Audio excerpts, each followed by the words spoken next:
Salam, selamat pagi Bapak Ibu Saudara terkasih dalam Tuhan Yesus Kristus. Hari ini kita dalam acara Ragi Renungan Pagi Selasa tanggal 4 Agustus 2020 bersama saya Pendeta Indriana. Saya akan menyampaikan renungan pagi yang diambil dari kitab Ulangan pasal 26 ayat yang pertama hingga ayat yang ke-15. Dengan perikop mempersembahkan hasil pertama. Tema Allah sudah menyelamatkan dan memberkati. Sebelum kita bersama-sama membaca daripada firman Tuhan, marilah kita bersatu di dalam doa.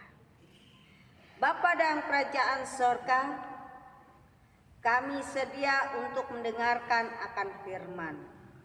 Jauhkan daripada kami segala kekerasan hati kami. Biarlah Tuhan Roh-Mu saja yang berkarya, yang bekerja dalam hati kami masing-masing, sehingga kami boleh mengerti akan kebenaran firman. Hamba-Mu sedia Tuhan dan siap untuk memberitakannya. Dalam nama Tuhan Yesus Kristus. Amin. Kita bersama-sama buka firman Tuhan dari kitab Ulangan pasal 26 ayat yang pertama hingga ayat yang ke-15. Dengan perikop mempersembahkan hasil pertama. Apabila engkau telah masuk ke negeri yang diberikan Tuhan Allahmu kepadamu menjadi milik pusakamu, dan engkau telah mendudukinya dan diam di sana, maka haruslah engkau membawa hasil pertama dari bumi yang telah kau kumpulkan dari tanahmu yang diberikan kepadamu oleh Tuhan Allahmu, dan haruslah engkau menaruhnya dalam bakul. Kemudian pergi ke tempat yang akan dipilih Tuhan Allahmu untuk membuat namanya diam di sana. Dan sesampainya kepada imam yang ada pada waktu itu, haruslah engkau berkata kepadanya, aku memberitahukan pada hari ini kepada Tuhan Allahmu bahwa aku telah masuk ke negeri yang dijanjikan Tuhan dengan sumpah kepada nenek moyang kita untuk memberikannya kepada kita. Maka imam harus menerima bakul itu dari tanganmu dan meletakkannya di depan mezbah Tuhan Allahmu. Kemudian engkau harus menyatakan di hadapan Tuhan Allahmu, demikian Bapakku dahulu, seorang Aram, seorang pengembara. Ia pergi ke Mesir dan sedikit orang saja dan tinggal di sana sebagai orang asing. Tetapi di sana ia menjadi suatu bangsa yang besar, kuat dan banyak jumlahnya. Ketika orang Mesir menganiaya dan menindas kami dan menyuruh kami melakukan pekerjaan yang berat, maka kami berseru kepada Tuhan Allah nenek moyang kami itu. Lalu Tuhan mendengar suara kami dan melihat kesengsaraan dan kesukaran kami dan penindasan terhadap kami. Lalu Tuhan membawa kami keluar dari Mesir dengan tangan yang kuat dan lengan yang teracung, dengan kedahsyatan yang besar dan dengan tanda-tanda serta mukjizat-mukjizat. Ia membawa kami ke tempat ini dan memberikan kepada kami negeri ini, supaya negeri yang berlimpah-limpah susu dan madunya. Oleh sebab itu di sini aku membawa hasil pertama dari bumi yang telah kau berikan kepadaku, ya Tuhan. Kemudian engkau harus meletakkannya di hadapan Tuhan Allahmu. Engkau harus sujud di hadapan Tuhan Allah. Dan haruslah engkau, orang Lewi dan orang asing yang ada di tengah-tengahmu, bersukaria karena segala yang baik yang diberikan Tuhan Allahmu kepadamu dan kepada seisi rumahmu. Apabila dalam tahun yang ketiga, tahun persembahan persepuluhan, engkau sudah selesai mengambil segala persembahan persepuluhan dari hasil tanahmu, maka haruslah engkau memberikannya kepada orang Lewi, orang asing, anak yatim, dan kepada janda, supaya mereka dapat makan di dalam tempatmu dan menjadi kenyang. Dan haruslah engkau berkata di hadapan Tuhan Allahmu, telah kupindahkan persembahan kudus itu dari rumahku, juga telah kuberikan kepada orang Lewi dan kepada orang asing, anak yatim, dan kepada janda, tempat seperti perintah yang telah kau berikan kepadaku.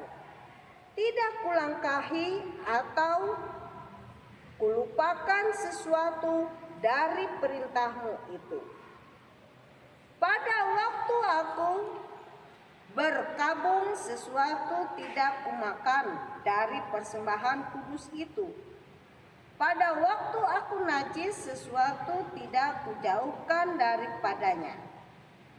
Juga sesuatu tidak kupersembahkan daripadanya kepada orang mati. Tetapi aku mendengarkan suara Tuhan Allahku, aku berbuat sesuatu dengan segala yang kau perintahkan kepadaku. Jenguklah dari tempat kediamanmu yang kudus, dari dalam surga, dan berkatilah umatmu Israel. Dan tanah yang telah kau berikan kepada kami, seperti yang telah kau janjikan dengan sumpah kepada nenek moyang kami, suatu negeri yang berlimpah-limpah susu dan madu. Amin.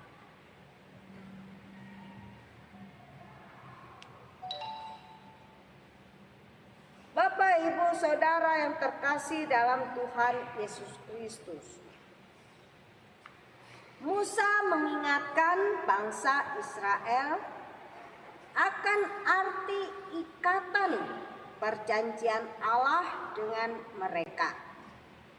Ia mendorong bangsa itu supaya membaharui kesediaan mereka untuk memenuhi kewajiban-kewajiban mereka. Jadi bangsa Israel tidak boleh lupa akan hal itu. Mereka harus mentaati Allah supaya mereka tetap hidup dan terus diberkati Allah. Kewajiban-kewajiban apa yang harus dilakukan bangsa Israel sebagai umat pilihan Allah ketika mereka sudah berada di negeri perjanjian? Yaitu yang pertama, mereka harus memberikan hasil pertama dari segala yang mereka kumpulkan dari tanah dan mereka bawa kepada imam. Yang kedua, mereka harus bersyukur untuk segala rezeki yang telah diberikan Tuhan Allah kepada mereka dan keluarga. Yang ketiga, mereka harus ingat kepada orang-orang Lewi atau hamba-hamba Tuhan dan orang-orang asing. Yang keempat, memberikan 1/10 dari hasil tanah kepada imam, kepada orang asing, kepada anak yatim, kepada janda. Artinya mereka berbagi berkat kepada mereka. Yang kelima, mereka harus berkata jujur di hadapan Allah atas apa yang mereka perbuat sesuai dengan perintah Allah, atau mereka harus mentaati setiap perkataan Allah. Yang keenam, percaya kepada Allah yang menyertai dan memberkati hidup mereka. Bapak, Ibu, Saudara yang terkasih dalam Tuhan Yesus Kristus, kita semua tentu ingin selamat dan diberkati Tuhan di mana saja kita berdomisili dan menetap. Namun ada yang harus kita lakukan. Aturan-aturan atau ketentuan-ketentuan, yaitu yang pertama,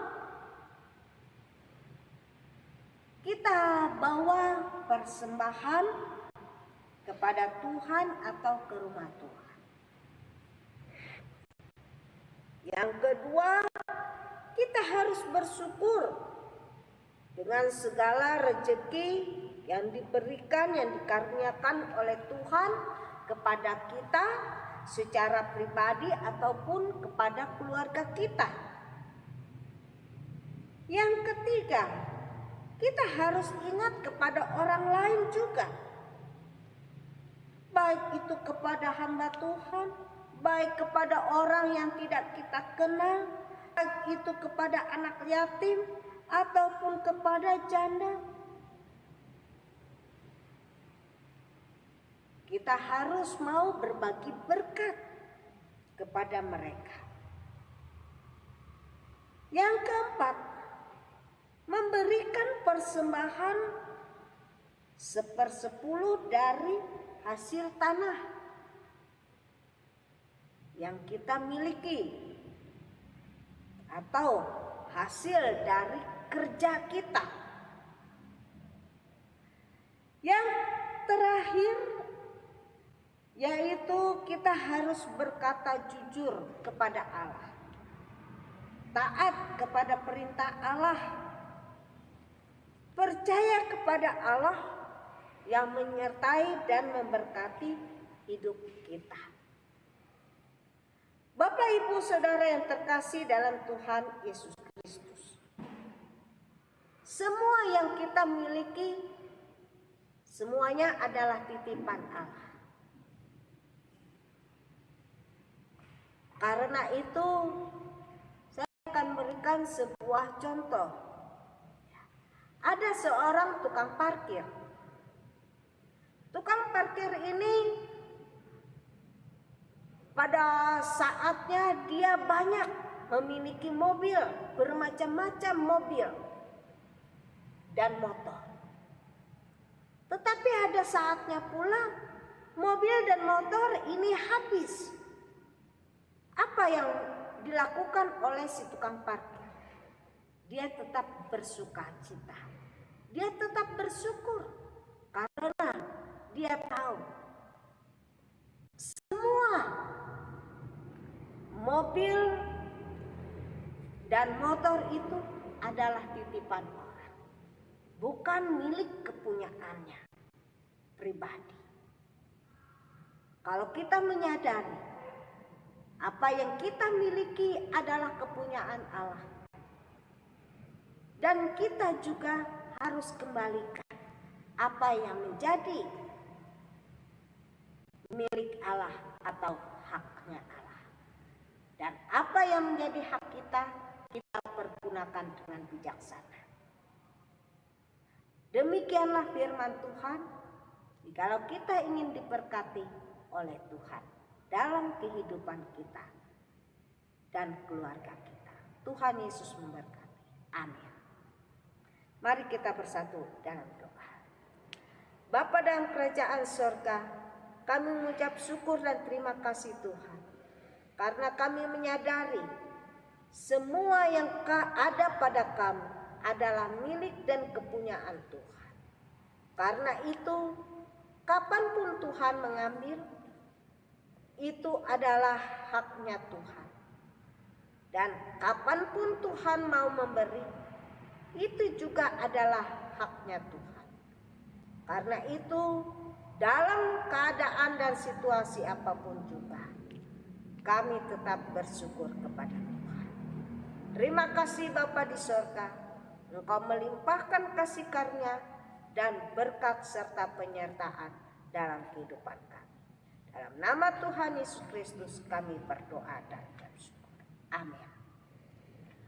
Bapak Ibu Saudara yang terkasih dalam Tuhan Yesus Kristus, sampai di sini dulu firman Tuhan yang saya sampaikan pada pagi hari ini.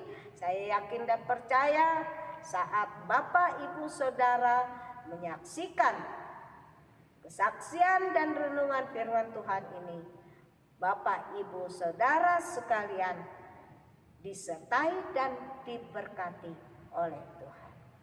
Tuhan memberkati. Sehat selalu. Salam.